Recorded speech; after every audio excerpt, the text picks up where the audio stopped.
जय सिया राम। हनुमानगढ़ी से आप सबको प्रणाम है। लंबे संघर्ष के बाद अयोध्या बदल रही है। अयोध्या का हाल बदल रहा है, अयोध्या का काल बदल रहा है। कैसे, ये आपको हम दिखाएंगे आगे।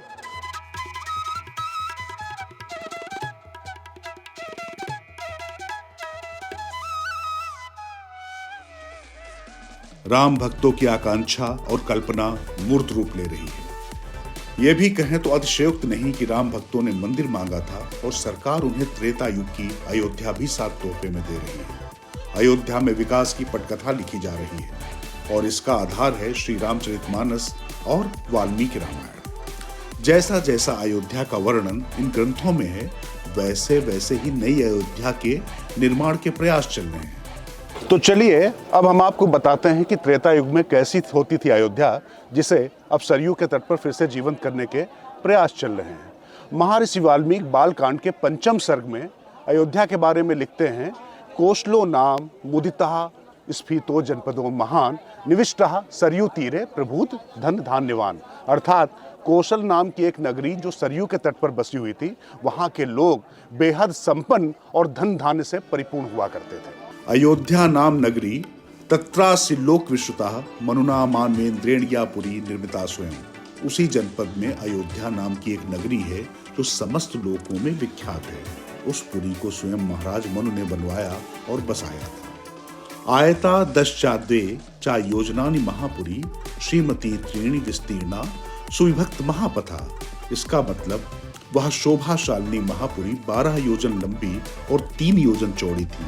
वहां बाहर के जनपदों में जाने का जो विशाल राजमार्ग था, उसके दोनों तरफ वृक्ष लगे थे। पेड़ों की श्रृंखला से विभूषित होने के कारण सुस्पष्टतया अन्य मार्गों से वह अलग लगता था। आगे प्रसंग मिलता है, राजमार्गेण महता सुविभक्तेन शोभिता मुक्त पुष्पाओ कीर्णेन जल सिक्तेन नित्यशाह। अर्थात राजमार्ग ऐसा होता था अयोध्या का जो एकल जिसको कहा जाता था, मतलब वन वे, और उस पर रोज पानी का छिड़काव होता था, पुष्प वर्षा होती थी। अब आप देख सकते हैं कि फिलहाल जो हमारे पीछे राम जन्मभूमि ट्रस्ट के लिए जो रोड गई है, लगभग उसी तरीके से है। वरना इससे पहले अगर आमने सामने से 2 गाड़ियां भी आ जाएं तो आपको पता है कि उनको आपस में पार कराना कितना मुश्किल हो जाता था। कपाट तोरणवतीम सुविभक्तांतरापणाम सर्वयंत्रायुधवती मुषिताम सर्वशिल्प भी। वह पुरी बड़े बड़े फाटकों और किवाड़ों से सुशोभित थी। उसके भीतर अलग अलग बाजार थी। वहां सब प्रकार के यंत्र और अस्त्र शस्त्र संचित थे। उस पुरी में सभी कलाओं के शिल्पी निवास करते थे। श्री रामचरितमानस के उत्तरकांड में श्री गोस्वामी तुलसीदास जी किस तरीके से अयोध्या का वर्णन करते हैं, वो बड़ा दिलचस्प है। वो कहते हैं कि किस तरीके से पूरी अयोध्या में बड़े बड़े परकोटे थे, कंगूरे होते थे रंग बिरंगे, और जो घरों की अटारियां, अटारी शब्द शायद आपके लिए नया हो सकता है, लेकिन आपको बता दूं, अटारी का मतलब होता है छत। आपने गाना भी सुना होगा कि आया आया अटरिया पे कोई चोर आया। तो वो जो चोर अटरिया पे आता था वो छत पे आता था। तो ये आपको बताना जरूरी था। तो इस तरीके से उन्होंने जो वर्णन किया है कि किस तरीके से सोना चांदी और तमाम चीज़ों से वो होता।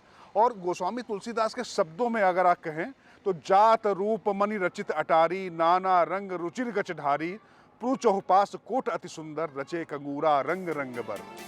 श्री तुलसीदास जी आगे वर्णन करते हैं, नवग्रह निकर अनीक बनाई जनु घेरी अमरावती आई लमही बहुरंग रचित गच कांचा जो बिलो की मुनिवर मन नाचा।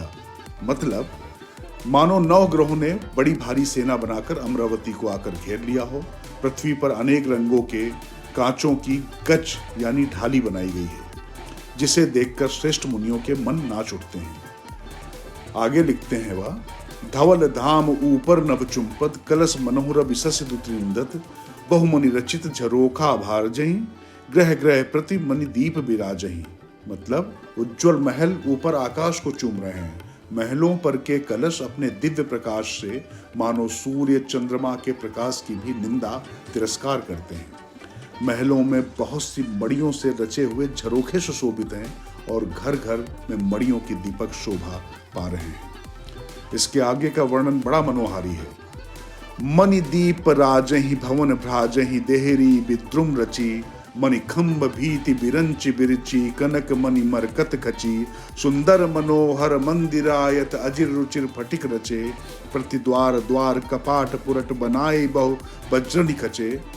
मतलब घरों में मड़ियों के दीपक शोभा दे रहे हैं, मूंगों की बनी हुई देहलियां चमक रही हैं, मड़ियों यानी रत्नों के खंभे हैं, मरकत मड़ियों पन्नों से जड़ी हुई सोने की दीवारें ऐसी सुंदर हैं मानो ब्रह्मा ने खास तौर से बनाई हो। महल सुंदर मनोहर और विशाल है, उनमें सुंदर स्फटिक के आंगन बने हैं, प्रत्येक द्वार पर बहुत से खरादे हुए हीरों से जड़े हुए सोने के दरवाजे हैं। और ठीक इसी तरीके से अयोध्या सच रही है। त्रेता के वैभव को इस कलयुग में साकार करने के कठोर प्रयास चल रहे हैं। भक्त आह्लादित हैं, आनंदित हैं।